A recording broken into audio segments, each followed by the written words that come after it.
Hi YouTube, X-Chick10 here. I am doing a 5-week and 1-day update on my C-section scar and my recovery. And I thought I'd show you my daughter.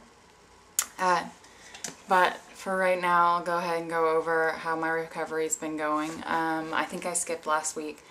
Last week I had some patchy areas. I have walked quite a bit though. I was doing 2 miles.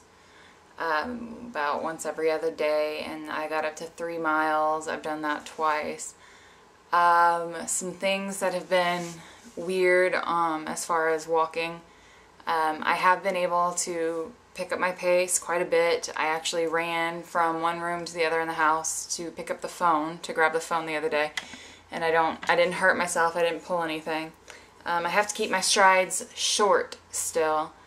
And I'm not babying it as much as I probably should. Right now, last night especially, it was very sore. It didn't necessarily hurt, but it was sore and I was very much aware of it. The entire scar area, the area above the scar is still sore. It's very odd. It's also numb. The raised part, the part that I thought was swollen, is still raised. It still looks swollen. I'm wondering if that's not just the way they sewed me back. That's the way it's going to be, which, you know, is a little upsetting because I know multiple C-sections you have kind of a lip thing going on, but this is my first C-section. I kind of wish it would just go back mostly flat. So I'm a little upset about that. As far as the discharge goes, I still have very, very, very minimal discharge, and that's been the way it has been for the last 2 weeks, basically. I'm not wearing a pad anymore, which might be a mistake. I don't know if I have a whole lot of blood left to get out of there, but it's very, very minimal, so I'm not bothering to wear a pad. I am still nursing. I'm nursing and bottle feeding. I don't know if she's getting anything when I'm nursing, but I definitely do feel contractions, like my uterus shrinking. Sometimes when she's nursing and sometimes after she's nursing. It's not every single time. It's maybe 2 times a day that I do it. And I'm nursing her a lot because when she previously, like before the last couple of days, when she cried, it was solely for food. That was the only reason that she would cry. The past couple of days have been a little bit hellish because she's just been crying in the evening, and all morning this morning she's been crying.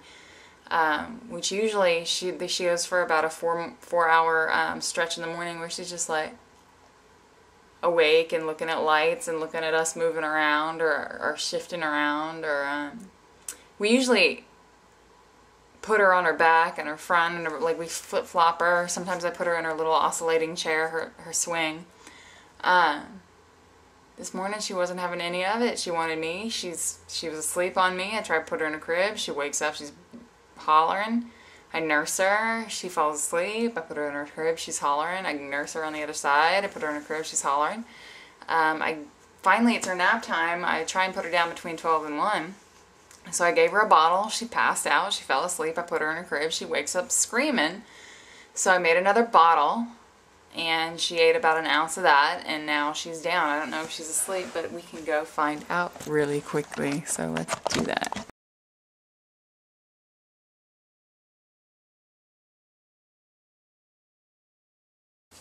Okay, so now I'm going to go ahead and tell you that I'm down to 151. I'm kind of hovering between 149 and 152 right now. I don't think I've been eating enough. I think that was part of my milk issue. So my pregnancy diet habits and my normal diet habits, I've gone completely back to my normal diet habits. When I was pregnant, I had to eat or I would be sick. So I ate breakfast, which I never do. I ate breakfast, I would eat lunch, I would eat a snack in between lunch and dinner, and then I'd have dinner at 5. And usually a snack before I'd go to bed if I was still awake. But since I've not been pregnant anymore and I've not had to keep up my eating habits because of her and because of my nausea, I've gone back to my previous eating habits, which are coffee in the morning, which coffee is your best friend as a new mommy when you wake up and you don't want to get up and the baby's crying. So coffee, about 2 or 3 cups in the morning. And if I want to eat, if I ate really early the previous day, like if I ate at 4, I usually will have a granola bar or some yogurt, but for the most part I do not eat breakfast. And then for kind of lunch, I would have a peanut butter sandwich and my prenatal vitamins. Peanut butter and jelly sandwich and my prenatal vitamins. And then I'd have a huge dinner. I'd have like 2.5 cups of rice mixed with whatever meat. I mean, if I had a pot pie or round steak or chili or anything like that, and a cup at least, or 2 cups of white rice. And that's it. A snack somewhere in there, like a bowl of chips or something. But I don't, my one meal of the day, which is usually dinner, is ginormous, and I don't really eat the rest of the day, which is not good unless I'm going out. And I'm not going out right now because she's throwing fits all day long, and I don't know how to calm her down other than to feed her or to try and nurse her. And I think a huge part of the problem why she's pissed in the evening is because I'll nurse her for however long, and then I'll feed her the bottle, and then I'll try and put her to bed, and she wants to fall asleep with me nursing. So that's a huge issue. But so my weight is fluctuating right now, and I'm trying to eat a little more during the day, but I'm going to go ahead and show you my scar.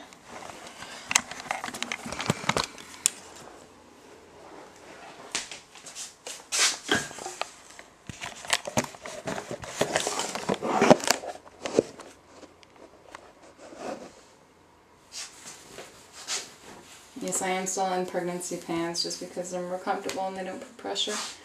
But you can see my belly here is looking pretty good. And with the shirt on, I'm looking pretty hot. But here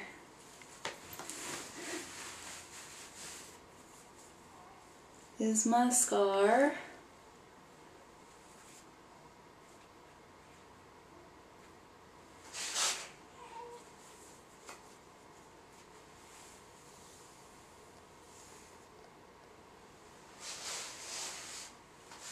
And you can see this part is still swollen.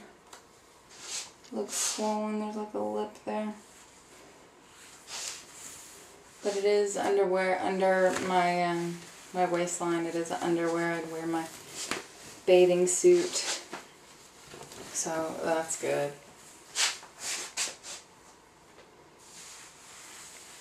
Get my Fitbit right here.